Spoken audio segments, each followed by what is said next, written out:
우리는 새해 첫 2주 동안 사도행전 14장 1절부터 7절까지의 말씀을 통해서 바울과 바나바가 이고니온과 르스드라, 더베와 그 근방에서 복음을 전하였다라고 하는 것을 살펴보았습니다.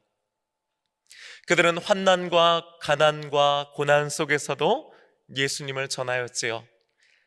그럴 수 있었던 것은 그들의 힘과 능력과 지혜와 경험을 의지했기 때문이 아니라고 했습니다. 저들이 오직 주를 힘입었기 때문인 줄로 믿습니다. 주님을 위해서 하는 것이라고 하는 것을 그들이 분명히 알고 있었고, 그 일을 위해 그들이 주님 안에 있었기에 가능했다는 것입니다. 그들은 기죽지 않았고, 물러서지 않았고, 낙심하지 않았고, 오히려 담대할 수 있었습니다. 그리하여 이 말씀에 의지해서요, 올 우리 교회의 표를 주를 힘입어 담대히로 정했습니다. 여러분 한번 따라해 보시겠습니까? 주를 힘입어 담대히. 다시 한번요, 주를 힘입어 담대히. 많은 분들이 저에게 목사님, 올해 표가 너무 좋습니다 하는 거예요. 그냥 그 표를 떠올리면은 야, 정말 그렇게 살아야지라고 하는 생각을 자연적으로 하게 된다는 것이죠. 맞습니다, 여러분. 올해 주님께서 우리가 주를 힘입어 담대히 살기를 원하시는 줄로 믿습니다. 또한 정말로 주를 힘입어 담대히 살아가는 저와 여러분 되시기를 주님의 이름으로 축복합니다. 지금 마음 같아서는 다 어때요? 정말 그렇게 살 수 있을 것 같잖아요, 그렇죠? 올해는 내가 무슨 일 있어도 주를 힘입어 담대히 살아야지 우리는 마음 먹습니다. 그런데 다른 한편으로는요, 그렇게 살긴 살아야 되는데, 그렇게 하면 좋다는 건 알고 있는데 막상 그것이 쉽지 않다는 것도 우리들은 알고 있지요. 혹시 이런 생각 여러분 안 해보셨습니까? 바울과 바나바 정도 되니까 그렇게 살았던 거 아닐까? 과연 내가 그렇게 할 수 있을까? 그런 힘들고 어려운 상황 속에서 내가 그런 걸 할 수 있을 만큼의 믿음을 나는 과연 가지고 있는가 하는 거예요. 왠지 자신이 없지요. 알기는 알지만은, 그리고 하고 싶지만은, 왠지 주를 힘입어 담대히라고 하는 것은 정말 믿음이 좋은 소수의 사람들에게나 가능한 것 같고, 아직은 나에게는 힘들고 어려운 일 아닌가 하는 생각을 하게 되는 건 아닌가 싶습니다. 마치 윤동주 시인이 그의 시 십자가에서 첨탑이 저럽게도 높은데 어떻게 올라갈 수 있을까요? 라고 노래했던 것처럼, 어쩌면 주를 힘입어 담대히 살아간다고 하는 것은 저 높이 솟아있는 첨탑 위의 십자가처럼 우리 손에는 잡히기 어려운 것처럼 느껴질 때가 있습니다. 그렇다면 여러분 어떻게 해야 될까요? 우리는 과연 어떻게 하면 바울과 바나바처럼, 혹은 성경에 나오는 위대한 우리 믿음의 선배들처럼 살 수 있을까요? 이런 고민을 하다가 기도하는 가운데 하나님께서 저에게 주신 감동이 있었는데요, 그것은 바로 주를 힘입어 담대했던 성경의 인물들을 찾아서 그들을 좀 따라해보면 어떨까 하는 것이었습니다. 도대체 그들은 어떤 사람이었기에, 또 어떻게 그렇게 주를 힘입어 담대할 수 있었나를 말씀 속에서 살펴보고요, 한번 그렇게 따라해보자, 흉내내보자 라고 하는 겁니다. 왜요? 그렇게 하다 보면은 하나씩 우리들도 그렇게 따라가다 보면 마침내 살아내게 되지 않을까라고 하는 생각에 다다르게 된 것입니다. 그래서 앞으로요, 주를 힘입은 사람들이라고 하는 주제로 성경의 인물들을 중심으로 여러분들과 함께 말씀 살펴보려고 합니다. 그리고 그 첫 시간으로 우리는 아브라함에 대해서 살펴보려고 합니다. 여러분은 아브라함 하면 제일 먼저 무엇이 떠오르세요? 저는 어렸을 때 교회 학교에서 불렀던 노래 하나가 생각납니다. 아마 여러분들도 아실 것 같아요. 믿음의 조상 아브라함은 7명의 아들이 있었는데요, 그 중에 하나 키가 크고요, 나머지는 작대요. 여러분 아세요? 이 노래 아시는 분들은 어렸을 적에 교회 학교를 다니신 분들이죠. 그리고 또 연식이 좀 되신 분들이 가능성이 높아요. 왜냐하면 요즘에는 이 찬양을 안 부르더라고요. 그도 그럴 것이 여러분, 이게 표현이 어떨지 모르는데 이 찬양에 조금 문제가 있어요. 뭐냐면은 일단 가사가 틀렸습니다. 여러분, 아브라함에게는 아들이 몇 명 있었을까요? 2명. 이렇게 자신 있게 틀리는 분들이 안 계시기를 바랍니다. 여러분, 7명이라고 했는데요, 그게 아니고 성경을 찾아보면 8명입니다. 그러니까 가사가 일단 틀린 거예요. 게다가 여러분, 그 7명 중에 1명은 키가 크고 나머지가 작다는 건 성경 어디를 찾아봐도 그런 내용이 없거든요. 도대체 누가 이런 가사를 붙였는지 모르겠는데 일단 가사가 정확하지가 않은 거예요. 그런데 여러분, 이 가사 중에서 정확한 것이 하나 있습니다. 그게 뭡니까? 아브라함이 믿음의 조상이었다는 거예요. 맞아요. 그거 하나는 분명히 맞습니다. 여러분, 믿음의 조상이다라고 하는 말은 달리 말하면요, 쉽게 말하면 이런 거겠죠. 믿음이라고 하는 것에 대해서 얘기해서 거슬러 올라가다 보면은 거기에 누가 있다는 거예요? 아브라함이 있다는 거예요. 믿음에 대한 다양한 얘기를 할 수 있지만은 아브라함을 빼놓고는 믿음에 대해서 얘기할 수가 없다라고 하는 것이겠지요. 그도 그럴 것이, 아브라함 하면 대표적으로 우리가 탁 떠오르는 말씀들이 있지 않습니까? 오늘 본문에 이미 나와 있듯이 하나님께서 아브라함에게 나타나셔서 너는 너의 고향과 친척과 아버지의 집을 떠나서 내가 내게 보여줄 땅으로 가라 하는 말씀에 그는 그 말씀대로 따라갑니다. 게다가 그의 나이가 75세였다고 성경이 기록하고 있지 않습니까? 히브리서 11장 8절의 말씀은 그래서 이렇게 기록합니다. 여러분, 우리 한 목소리로 말씀 읽어보십시다. 믿음으로 아브라함은 부르심을 받았을 때 순종하여 장래의 유업으로 받을 땅에 들어갈새 갈 바를 알지 못하고 나아갔으며. 아멘. 여러분, 특별히 히브리서가 강조하는 어떤 한 지점이 있죠. 뭡니까? 갈 바를 알지 못하며라는 거예요. 어디로 가야 되는지, 어떻게 가야 되는지를 몰랐다는 거죠. 그런데도 갔다는 거예요. 이걸 강조하는 거죠. 그러니까 많은 목사님들이 이 말씀 가지고 어떻게 말씀 전합니까? 아브라함은 75세였음에도 불구하고, 갈 바를 알지 못하였음에도 불구하고 믿음을 가지고 담대하게 나아갔습니다는 거예요. 그러니까 여러분, 우리들도 믿음을 가지고 나아갑시다. 이런 설교 여러분 우리가 많이 들어보지 않았습니까? 또 있지요. 하루는 하나님께서 그의 나이 100세에 얻었던 그 귀한 아들인 이삭을 하나님께 번제물로 바쳐라 라고 명령하십니다. 이때 아브라함이 어떻게 반응합니까? 어떻게 했습니까? 창세기 22장 9절 하반절과 10절의 말씀도 함께 읽어보십시다. 이에 아브라함이 그곳에 제단을 쌓고 나무를 버려놓고 그의 아들 이삭을 결박하여 제단 나무 위에 놓고 손을 내밀어 칼을 잡고 그 아들을 잡으려 하니. 아멘. 그 귀한 자식까지 하나님께 번제물로 바치려고 합니다. 여러분, 우리 같으면 어떻게 할까요? 상상하기도 싫잖아요. 그렇죠? 물론 때로는 말 안 듣고 막 속상할 때는 아유 저거 좀 데려가셨으면 하지만은 내 사랑하는 자녀를 번제물로 그것도 하나님께 바친다? 여러분 끔찍하지 않습니까? 생각만 해도. 걱정하지 마세요. 하나님께서는 우리 실력과 수준을 아시기 때문에 그런 요구를 애시당초 안 하세요. 우린 이렇게 생각합니다. 아브라함이니까 그 정도 했지. 역시 아브라함은 대단한 믿음의 소유자고 믿음의 조상이라 불릴만 해 하는 겁니다.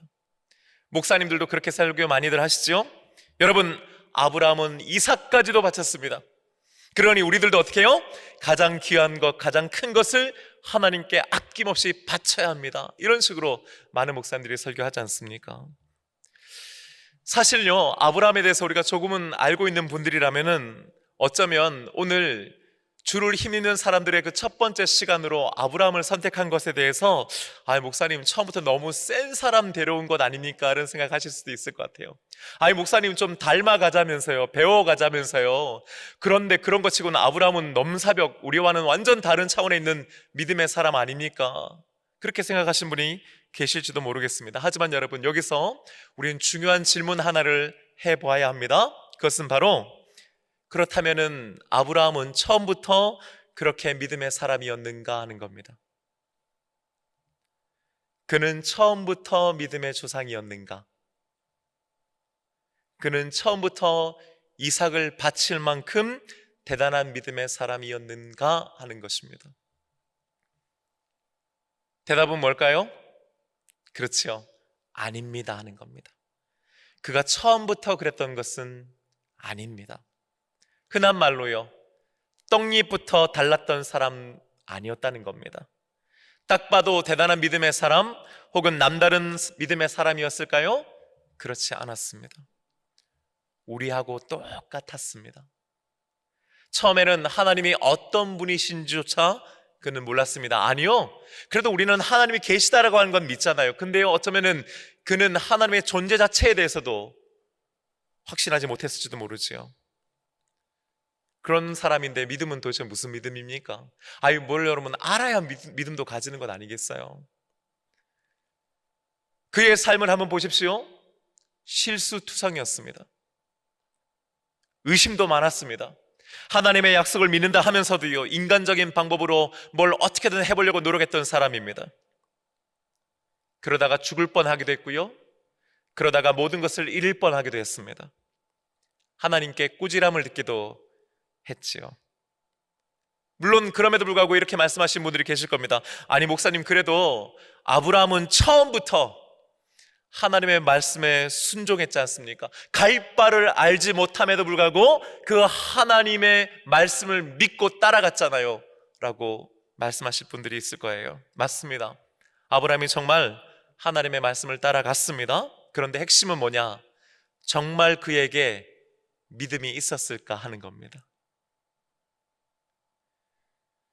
너무나 뻔한 걸 지금 목사님이 얘기한다 생각하시는 분이 계실지 몰라요. 오늘 말씀 1절을 우리 함께 읽어보십시다. 여호와께서 아브라함에게 이르시되 너는 너의 고향과 친척과 아버지의 집을 떠나 내가 내게 보여줄 땅으로 가라. 아멘. 여러분, 이 말씀 속에서 우리는 알 수 있는 것과 함께 알 수 없는 것들이 혼재되어 있다는 것을 찾아내야 합니다. 무슨 말이냐면, 일단 우리가 여기서 분명하게 알 수 있는 것이 있죠. 그것은 뭡니까? 하나님께서 아브라함에게 말씀하셨다는 거예요. 여러분, 이건 분명하죠? 뭔가를 말씀하셨어요. 그리고 요구하십니다. 뭐였습니까? 떠나라는 거예요. 그리고 가라 하는 거였습니다. 한글 개역 개정 성경에서는요, 내 본토 친척 아비집을 떠나라고 하는 것과 함께 더불어 내가 내게 보여줄 땅으로 가라 해서 마치 동사가 두 개 있는 것 같지만 히브리어 원문을 보면 여러분, 동사는 하나예요. 떠나라는 겁니다. 떠나라. 어디를요? 네가 지금 살고 있는 것, 너의 친척 본토 아비집을 떠나라는 거예요. 많은 목사님들이 이것이 과연 무엇인가 막 설명을 합니다. 그리고 떠난 대단한 믿음의 소유자였다고 아브라함을 지켜 세우지요. 하지만 여러분, 너의 고향과 친척과 아버지의 집이 의미하는 바는 아주 간단합니다. 삶의 기반과 터전이지요.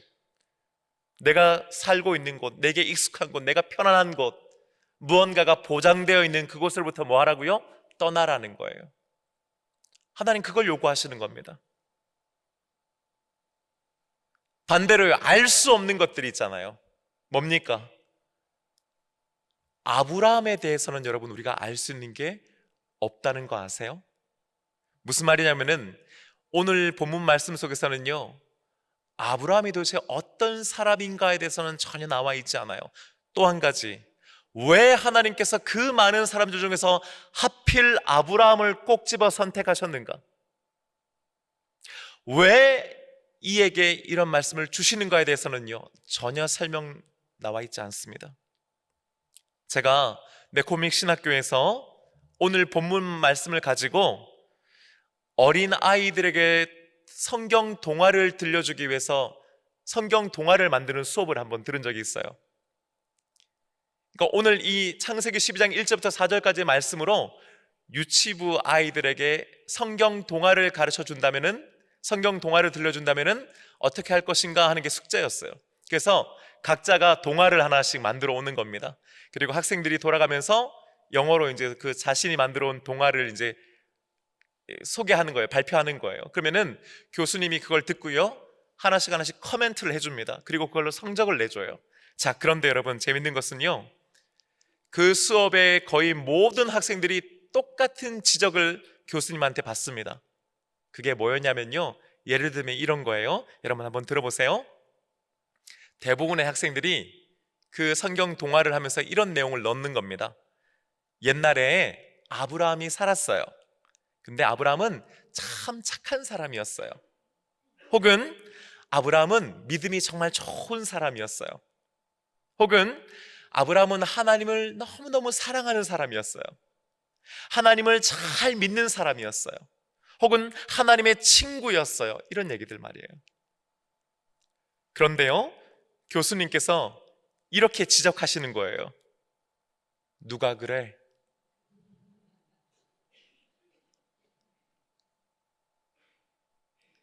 그런 말이 어디 있어? 하는 거예요.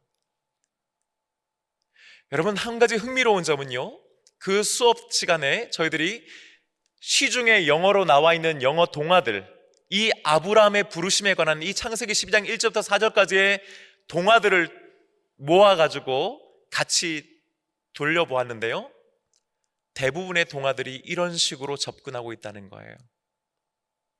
무슨 말이에요? 아브라함은 뭔가 특별한 사람이야. 아브라함은 좋은 사람이야. 아브라함은 착하고 친절한 사람이야. 믿음이 좋은 사람이야. 그래서 하나님께서 이렇게 말씀하셨을 때 그걸 순종하고 갈 수 있었던 거야 라는 흐름으로 이야기가 구성되어 있다는 거죠. 교수님이 말씀하시는 거예요. 그렇지 않다는 거예요. 성경 어디에 그런 말이 있냐는 거예요.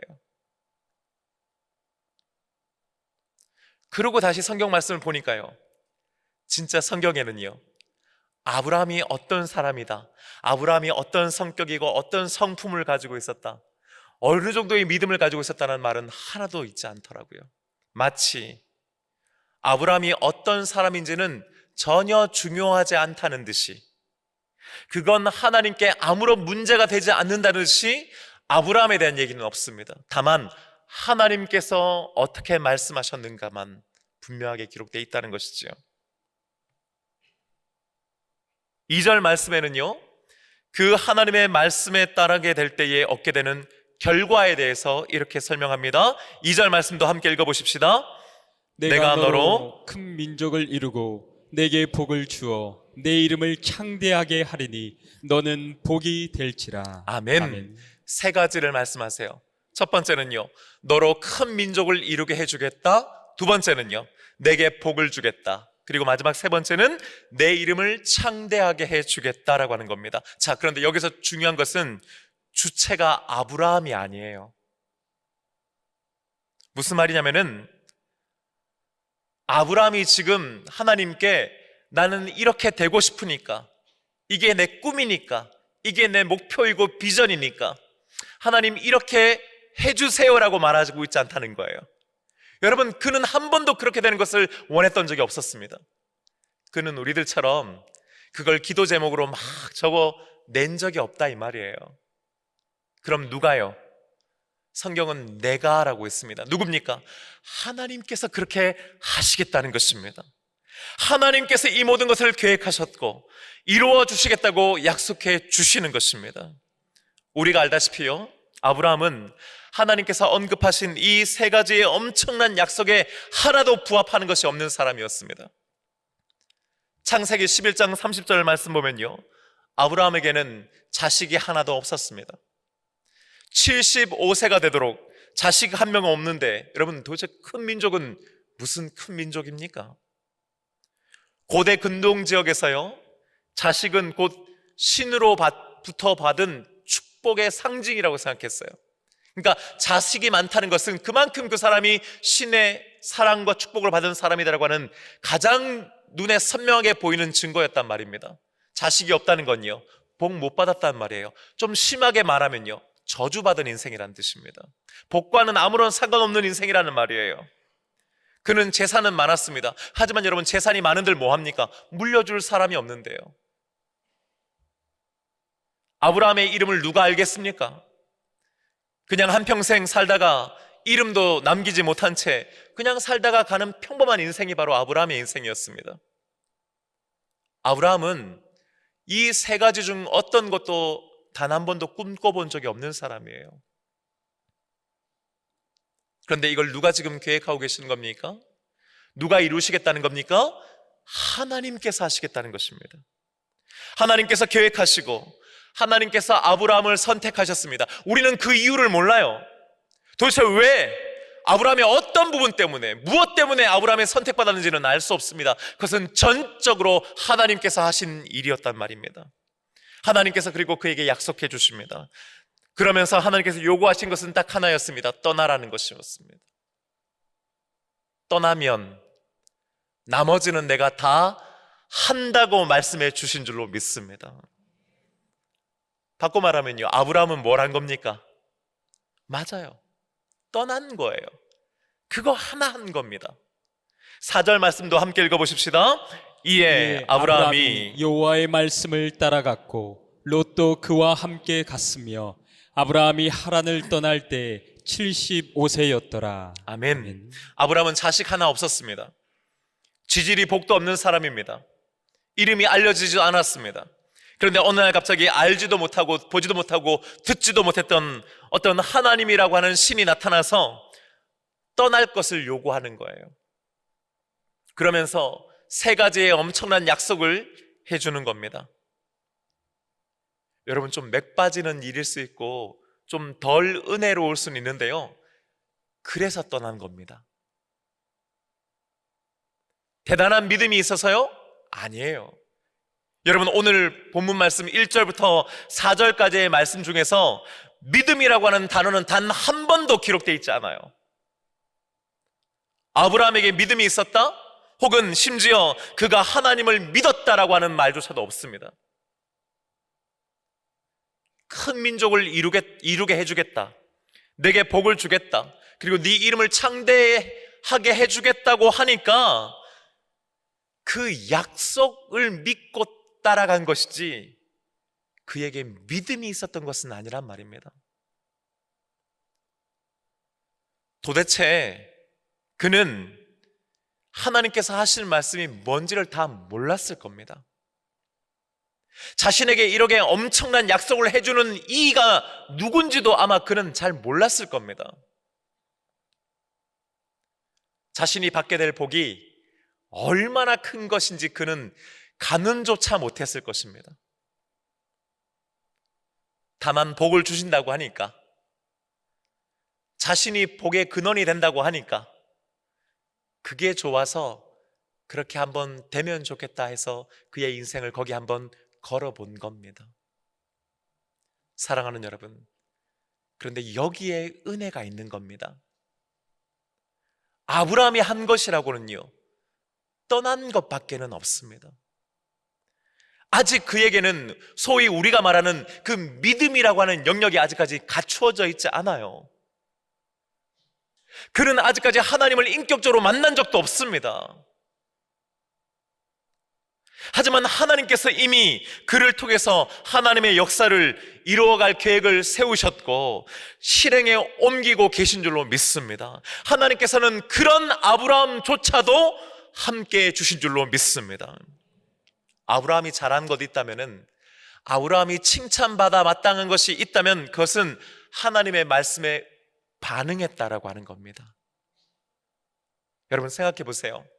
하나님께서 아무리 아브라함에게 말씀하셨어도, 약속해 주셨어도 그걸 그냥 무시해 버렸다면요, 내가 이거 뭐 잘못 들었나? 내가 이거 꿈결에 이거 내가 뭐 이게 꿈꿨나? 하고 그냥 그걸 무시해 버렸다면요, 지나쳐 버렸다면요, 하나님의 놀라운 약속의 말씀에도 불구하고 그의 삶에는 아무런 일도 일어나지 않았을 것입니다. 그는 아마 하란에서 잘 먹고 잘 사다가 그냥 가는 인생이었을 겁니다. 여러분, 우리들도 마찬가지입니다. 오늘 이 시간 하나님께서 우리에게 아무리 말씀하셔도 그걸 그냥 무시해버리고 지나쳐버리고 흘려드는 사람들이 얼마나 많습니까? 여러분, 우리들이 그렇지 않습니까? 반대로요, 비록 하나님의 말씀을 제대로 알지도 못하고 성경에 나와 있는 게 다 이해되지도 않지만은 그 하나님의 말씀에 내 마음을 두고 하나님의 약속의 말씀을 붙잡고 그 말씀에 반응하는 사람에게는 하나님의 놀라운 역사가 나타나게 되는 것인 줄로 믿습니다. 여러분, 하나님께서 그것을 믿음이라고 해 주시는 거예요. 그걸 우리들의 의로움이라고 여겨 주신다고 성경은 약속해 주시는 줄로 믿습니다. 여러분, 우리가 하나님 앞에서 믿음이라고 내세울 수 있는 것이 아무것도 없단 말이에요. 우리가 하나님 앞에 자신 있게 이것은 나의 의로움입니다, 이걸 한번 좀 봐주십시오 할 수 있는 것이 없단 말이죠. 하나님은 오늘도 우리에게 말씀하십니다. 할렐루야. 하나님은 오늘도 지금도 우리에게 말씀하고 계십니다. 그 말씀에 귀 기울이고 반응하고 아멘하고 응답하는 저와 여러분 되시기를 주님의 이름으로 축복합니다. 여러분, 주를 힘입는 사람이라고 해서요, 처음부터 대단한 믿음을 가지고 있는 사람이 아니에요. 어떤 고난과 역경 속에서도 주님을 의지하는 사람으로 태어나지 않았단 말입니다. 어느 한순간 그냥 은혜 받고 마음에 감동을 생기고 회개하고 눈물을 흘렸다고 해서 그가 갑자기 어느 날 완전히 변화되어서 주를 힘입는 사람으로 바뀌어지지 않는단 말입니다. 그 시작은요, 말씀을 듣고 자그마한 말씀 하나에도 반응하는 것에서부터 시작된다는 것입니다. 그러면 하나님께서 하십니다. 아무리 작은 말씀이어도 여러분, 그냥 넘어가거나 그냥 지나쳐서는 안 되는 이유가 바로 여기에 있는 것입니다. 여러분, 우리가 올해 2025 온세대 바이블 챌린지를 시작했잖아요. 어떻게 해서든 말씀 한 장이라도 읽자라고 하는 게 올해 우리들 목표가 아닙니까? 왜 그렇습니까? 여러분, 말씀을 읽다 보면요, 말씀을 묵상하고 말씀을 먹다 보면요, 때로는 그 말씀이 우리가 다 이해하는 게 아니잖아요. 여러분, 목사인 저도 여전히 말씀에 대해서 공부하고 있고요, 여전히 말씀을 놓고 씨름하고 있거든요. 저도 여전히 말씀에 걸리는 말씀들이 있고요, 여전히 소화하지 못하는 말씀들이 저에게도 있단 말입니다. 그런데 뭐예요? 그 말씀 여전히 어렵고 여전히 나에게 너무나 큰 말씀이지만 내가 그 말씀을 내가 붙잡는 거예요. 여러분, 그러니까 하나님, 내가 이 말씀 다 이해 못합니다. 다 내가 소화 못합니다. 감히 내가 이 말씀대로 살아갈 엄두도 못 냅니다. 하지만 저는 한번 그렇게 살아보겠습니다는 거예요. 하나님의 약속의 말씀이 뭔지를 내가 다 모르지만은 떠나면 이 약속의 말씀 주신다고 하니까 나 한번 해보겠습니다 하는 거잖아요. 그 이후에 그 말씀이 아브라함의 인생을 이끌어가는 줄로 믿습니다. 여러분, 올해 우리가 해야 되는 건, 주를 힘입어 담대히 살고 싶다면 여러분, 말씀을 읽어야 하는 이유가 바로 여기에 있는 것입니다.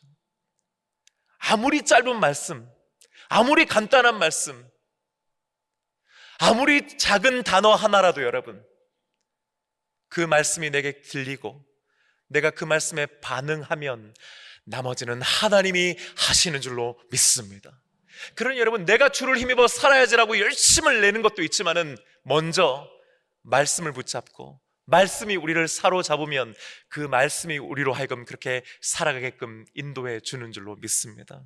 사랑하는 여러분, 하나님은 이미 계획하고 계십니다. 하나님은 이미 일하고 계십니다. 끝내 이루어 주실 줄로 믿습니다.